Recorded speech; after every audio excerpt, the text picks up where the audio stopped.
If your idea of HR is a few templates you found on Google and a payroll system that runs itself, you're not alone. Most small business starts that way. HR is the forgotten stepsister of all the big functions. Small business leaders think about marketing, they think about sales, they think about product, and they forget that scaling a business takes people. Then something happens and they remember and they duct tape some solution together. But DIY HR works right up until it doesn't. At some point, it stops saving you money and starts costing you growth. I'm Sabrina Baker, and this is the HR Connection, the show proving that small business growth happens through people.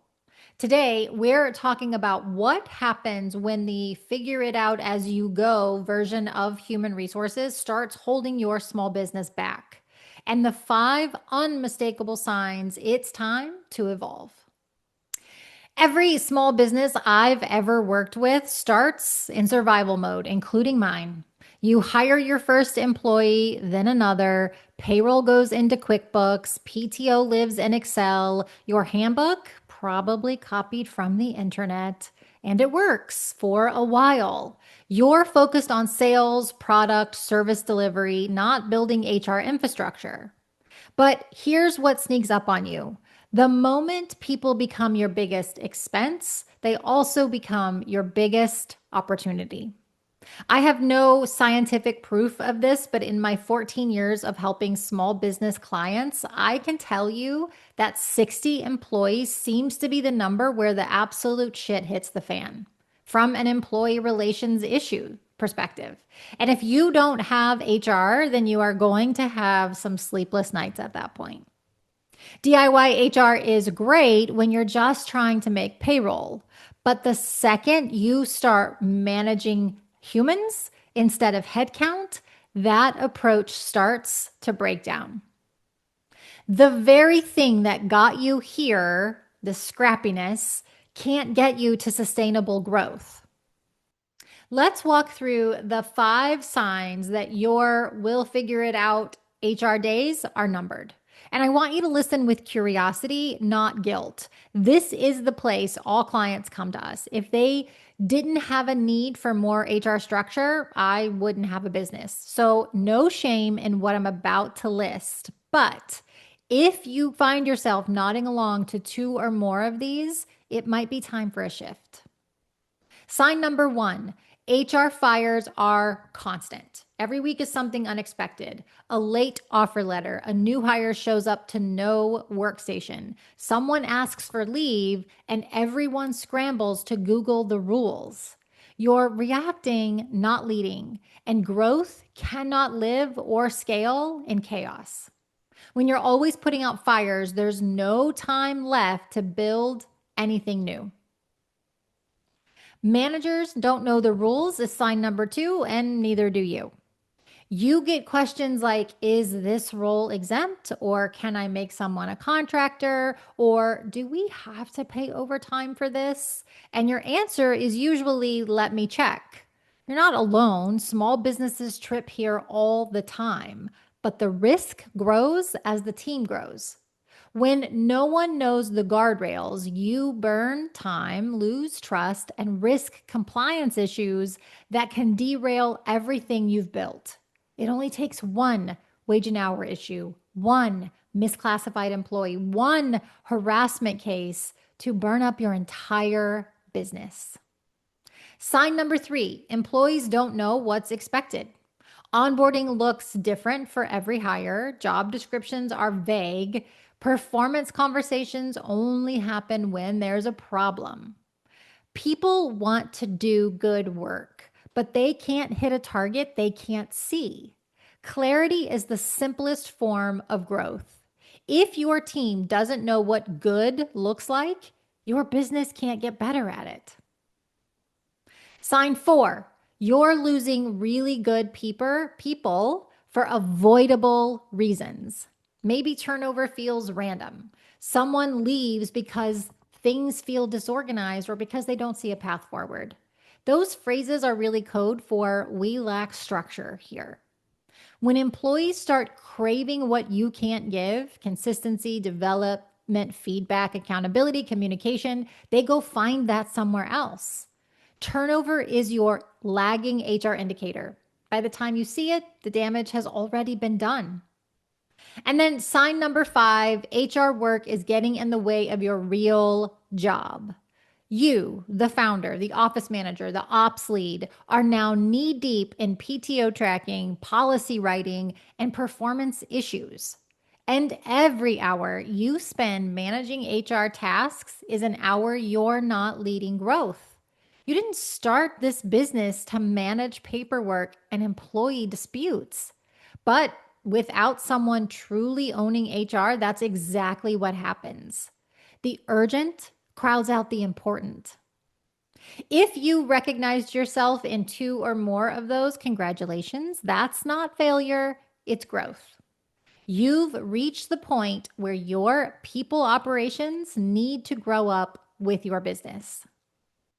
Let's talk about why this matters and what's at stake here beyond just the stress. Every small business goes through 4 stages of HR maturity. Stage 1, compliance, doing what's legally required. Stage 2, consistency, building repeatable processes. 3, culture, aligning how you treat people with how you want to grow. And stage 4, strategy, using HR to drive performance and profit.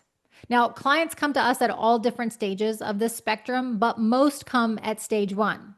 They find themselves drowning in HR, or a peer advisor told them they really needed HR help, and so they come in. And they realize that true business growth doesn't happen in phase 1. It happens in phases 3 and 4, where HR becomes the system that grows people and business together. So when you stay stuck in phase 1, you're going to have a hard time growing. Every time you lose a good employee, delay a hire, or make a reactive HR decision, you slow your company's trajectory. Because business growth isn't about how fast you sell, it's about how well you keep and develop the people who sell, serve, and support your customers. Growth happens through people. And if no one's tending to that, you're leaving money and momentum on the table. So, what should you do if you've outgrown DIY HR? Here are your options, some starting points for you. Step 1 is you're going to audit your systems. List everything people related: payroll, onboarding, performance reviews, benefits. Ask yourself what's working, what do we have duct taped together? And then step 2 is going to be to define roles and responsibilities. Who actually owns HR tasks today? What's falling through the cracks because no one really does that? Step 3, you need to decide your model, and you have a couple of choices here. You can keep it DIY, but add structure. If you have an HR person or someone who can dedicate the right amount of time to HR, then now is the time for them to start looking at what is working and what isn't, and start putting structure around HR programs. You could also outsource to a PEO if benefits leverage is key and you're under 20 employees. Over 20, the PEO is no longer a cost savings entity. And honestly, PEOs keep companies in stage 1 of HR maturity. The episode before this one talks all about PEOs, so check that out for more information.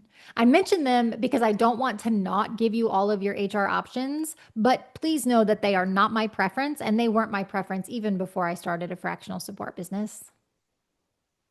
And then, of course, if you're ready for a partner who grows with you, you could look at fractional HR support, whether that's us or somebody else. It gives you experts who can step into your business with no ramp time, already fully trained with the know-how to take your business through the stages of HR maturity. You can set up a no-cost consultation in the link in the show notes. Step 4 then is to prioritize impact areas. You don't need to fix everything at once. Focus first on what will reduce chaos and boost confidence. That's usually going to be onboarding, performance, or compliance. And then finally, step 5 is reframe how you see HR. HR isn't a cost center. It's the system that turns good employees into great contributors and keeps them long enough to drive real growth. You don't have to become corporate to personalize HR.